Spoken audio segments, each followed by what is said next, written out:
We talked about this. Some of this is redundant, but I want you to stay with me on this because we have a case study we're going to cover today. We talked about broker time and how valuable broker time is, right? We all have 24 hours in a day, 8 hours of that we're sleeping. What do we do with the other 16, right? So we have to really use our time wisely. Where does it go? How do you use it and really find your path to success? So I'm all about working smart, and the sales process that we have is really, I think, the path to working smart. Now, if you throw in some good discipline, some good work ethics, and you work smart, I think you can accomplish a lot in a short period of time. So I'm all about working smart, but I did mention that the time you spend in the sales process is in direct proportion to the income you receive. And that's pretty consistent throughout. So less time in the sales process usually means less commission. There are, those one call close deals. We're not one of those.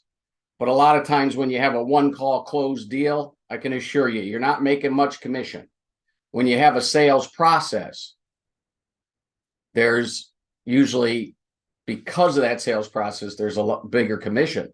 But we know it's less time, less commission, more time, more commission.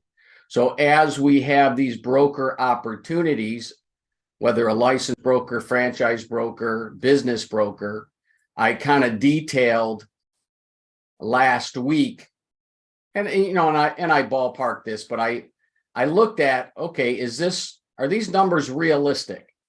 To be a licensing broker, we talked about the average time is 1.5 to 2 hours on a prospect, and going through the sales cycle, which is usually 3 to 4 weeks, and average commission 5 to 8K. I didn't get any feedback whether that was in line or not, but I wanted to share with you a case study that we could take a look at, because I want to really see if these numbers can hold up, right?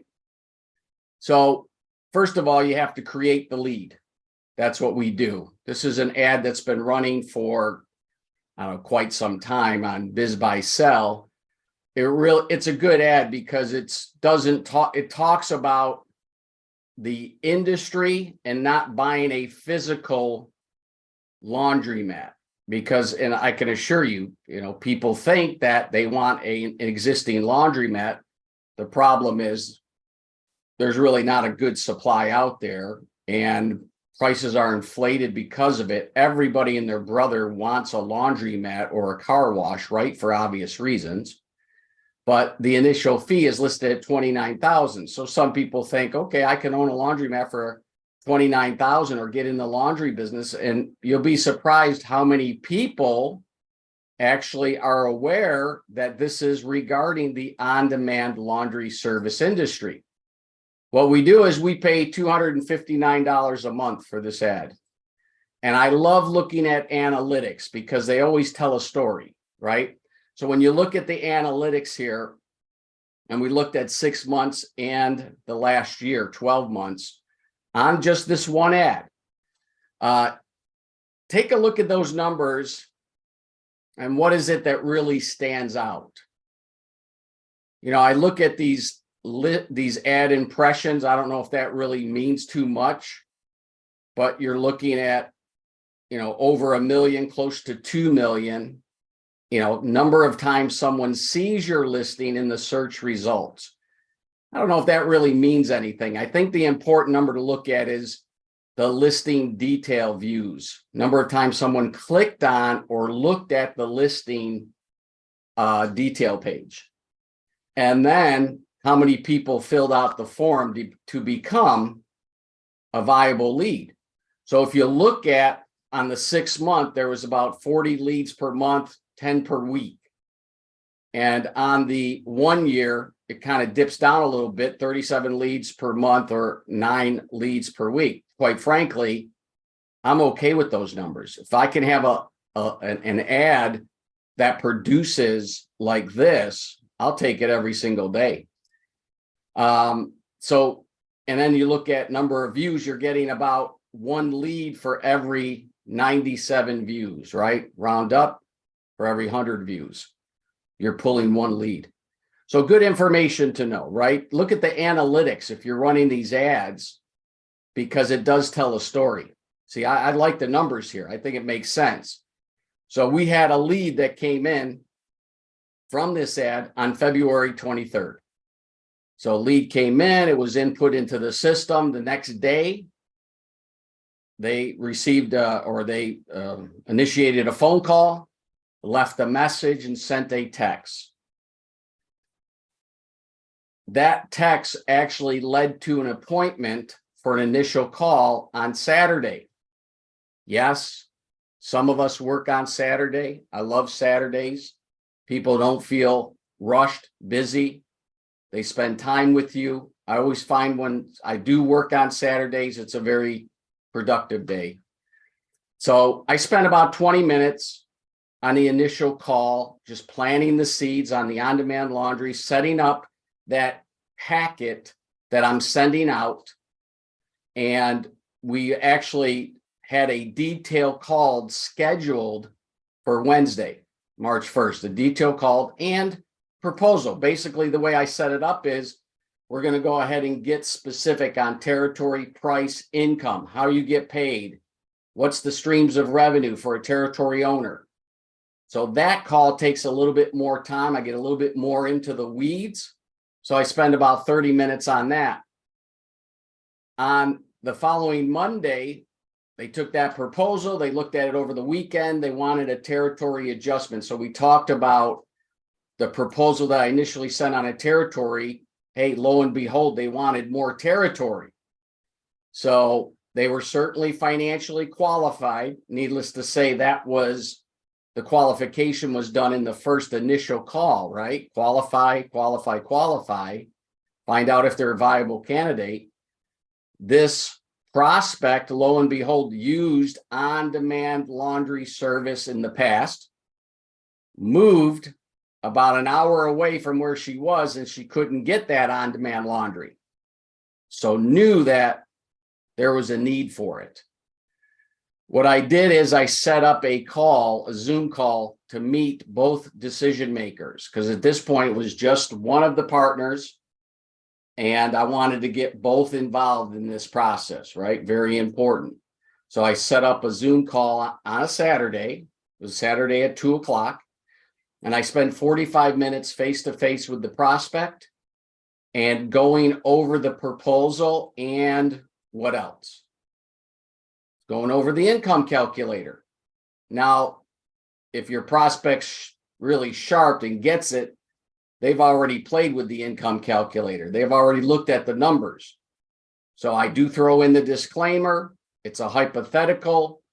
We don't have any business in your territory. There's a ramp up time. Well, it made sense that during this due diligent process, they were already speaking with licensees. They were doing their validation, calling territory owners. The next step was to speak with the CEO, majority owner, Daniel Ellis. I set up that Zoom call. I didn't need to be part of that. I did set up a Zoom call through Daniel's calendar link, and with these two prospects, I wanted to make sure they were both there for Daniel. And I got word the call went real well. And it was literally, John, the call with Daniel went real well. We're ready to go. What's the next step? Boy, is that music to your ears, right? So Thursday, sent them the DocuSign. When they got on the 16th, last Thursday, there were some adjustments and some questions they had on some of the verbiage on that licensing contract. So there was some time spent tweaking, replying to an email. So if you look at the time that was calculated here, we're still around, I think it's under 2 hours, but pretty darn close. But Friday, signed and funded. Happy St. Patty's Day, right? So look at the time frame. Took approximately 2 hours of real time that I put into this prospect. The lead came in Thursday, February 23rd. The lead closed March 17th. Within that time frame, 3 to 4 weeks, yes and yes. The deal itself was $62,100. The CV on that, commissionable volume, for those that don't know what that means, when you go through the training as a broker, you will, was $31,050. As a broker agency, your commission on that is $9,315. As a broker, your commission would be $6,210, right? $6,210. Now, running that ad, 259, let's see, 259 times 12, you're looking at, okay, $3,000 for a year of running that ad. Is it worth it? Sure it is. So when you look at, these times, this is pretty spot on. This is something I want you to buy into. This is really where it's at. And of course, franchise process. Hey, we represent, we can sell any franchise that's out there. Whether they're under the FBA umbrella or not, we can always have them sign a sales agreement, and we can represent really any franchise out there if they're working with brokers. There's some companies that don't work with brokers because they have enough leads. They have an internal sales team. They don't need franchise brokers, but most do. Go ahead, Larry. Let me just back up to the deal that you mentioned. Yep. Just real quick, because I know some brokers have an aversion to spending $250 a month, even though you just proved it. It's a phenomenal investment. There is a shortcut to that Brian could help you with. That you, as a business broker, licensing broker, there are 30 states where you do not need a real estate license. And BizBuySell has a program for business brokers where instead of $250 a month, which we pay for a national ad, you could advertise laundromats in about 30 states. And instead of paying $250 a month, it adds up to, Brian, correct me if I'm wrong, but I believe, is it $130 a month or $140 a month for a business broker account? $139.99. $140 a month. And how many ads do you get for $140 a month?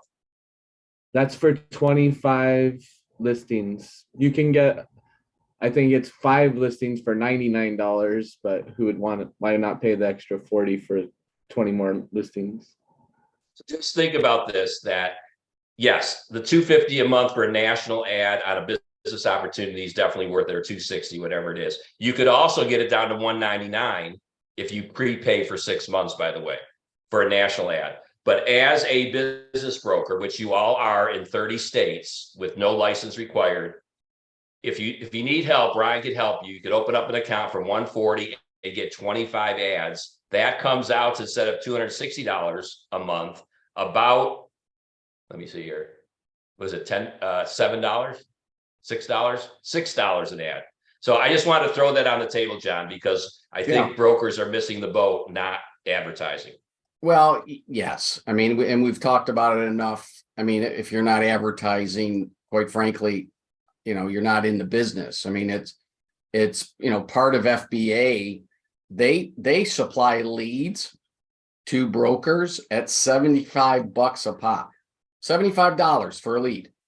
So all I'm saying is, I think from a cost standpoint, that price can be a lot less if you're generating these leads yourself. We kind of at this point know what works, what doesn't. And sometimes Craigslist gets hot, sometimes it doesn't. And right now it's not really a hot place to be advertising. It's if for some reason the leads have dried up on Craigslist, very few coming in, but we have other ways to generate leads, because the sales process for a franchise broker is long and drawn out. You're putting in personal time, 6 to 9 hours on a prospect. The sales cycle's longer, the commission's higher, right? More time, more commission. Same thing with business brokerage. You know, there's a lot involved, but there is a process in place to follow that process. So you're putting in more time. And a lot of times you're putting in a lot of times with a prospect that's looking to buy, because now you're selling a business and you got to look at the buyers, who's bringing them to the table. You got to spend time with the buyers, potential buyers. So the sales cycle's longer, but the commission can be, of course, 40,000 up to, let's say, 300,000. But no magic formula there. Any questions, comments? I mean, is everybody on board with these numbers? Does it make sense? If not, I quickly want to just point out the one calculation that I didn't see in the case study was 40 leads for $240 a month is like $550 a lead. So, you know, that's quite a bit of a spread from the people who pay $75 a lead. yeah, $550 a lead. spot on. Yep. Well, things, John. Number one, there's two different things. One is posting ads to get a lead. It's possible, like John said, you could post ads and not get leads. You know, Aloha is a strong deal. You know, we've had experience posting ads and not getting any leads. John mentioned there's a way to bypass all that and just buy leads. And we're going to talk about a provider that we're just hooking up with, where instead of paying $65 to $75, if you don't want to go through all the process of running ads and waiting for leads come in, you can get guaranteed leads. And I believe the price is going to be closer to $30 per lead for a guaranteed lead, where you don't have to run the ads and wait for it. You just buy leads. The other thing I want to mention on business brokerage, it's more like real estate brokerage. There's huge money in just getting the listing. See, in licensing, as licensing brokers and franchise brokers, we're buyers brokers. We're looking for buyers. But in business brokerage, the big money in this is getting the listing, because you get the listing, any broker in the country can sell it and you get half the commission. Now, if you get the listing and you sell it, you get both sides, but the commissions are so high that if you just get the listing, every business broker in the United States can potentially sell that. You don't have, you're the seller's agent as opposed to the buyer's agent. Yeah, and just to piggyback on the leads that the system we're coming up with, you know, I always see, I'm old school. A lead's a name and a number, you know, and now an email. But yeah, I'll take a name and a number, spark the interest, get the email, get them interested, excited about the business, take them down the road. But is that more time, energy, and resources? Sure. So when you get a lead, what you want to ensure is that it's a real name, number, email, and that they're interested and they filled out a form and they're willing to speak to you. That's what we're talking about as far as a lead. Larry, am I right or am I right? It's a guaranteed lead that, you know, when you're running ads, Gary will tell you, you know, half the leads that come in, they'll just give an email address or it's not a real person. We're talking about a double opt-in verified person with a real person, real name, number, and interest. And if it's not, it gets replaced. So that's the difference between running ads and sifting through all the BS and getting a guaranteed lead. Exactly. Yep. So it's a necessary evil, but obviously we need the leads. It's all about the leads. So we have one common thread. If you remember, it's all about the sales process. And I'm a stickler for that. Is if there's no shortcuts, you know, a lot of times, yes, as salespeople, we want to get that most bang for our time and get as much commission and spend less time. And all I'm saying is there's no shortcut. The sales process for a licensing broker, it's not a long drawn out process. So you got to just have the funnel filled and be working leads. And, you know, the sales process is the sales process. It's I'm a stickler for that. I probably beat that too much, but it always has stages. And if you stick to it, I had a guy last week, before he got to what I call the validation stage, right? Contacting licensees. This guy did not even get a proposal yet, didn't know the price of a territory, and was already calling people on the list. Now, in the franchise world, guess what they would be immediately disqualified to purchasing. They'd be denied buying a franchise. Now, am I going to take that hard line? No, but I told them straight out, listen, you're on step 3. We haven't even got to step 2 yet. And that's get your proposal. So I'm just be patient. Let's go through the process the right way. So, but it's okay. You know, that tells me, hey, you're serious. He takes the initiative, you know, and, you know, I'm not going to disqualify him. Right. But in the franchise world, they certainly would. All right. So commission, and, you know, we're not going to spend time, but we know that, you know, there's commission at stake. The sales process isn't 50 steps, you know, like the franchise world. It's not 50, I'm exaggerating, but just saying it's a lot less. And I always say, for somebody that wants to be a broker, you learn the sales process, duplicate the sales process, and execute the sales process. That's the simplicity of the business. Become a student of the game. Learn, duplicate. Hey, learn, duplicate, execute. All right.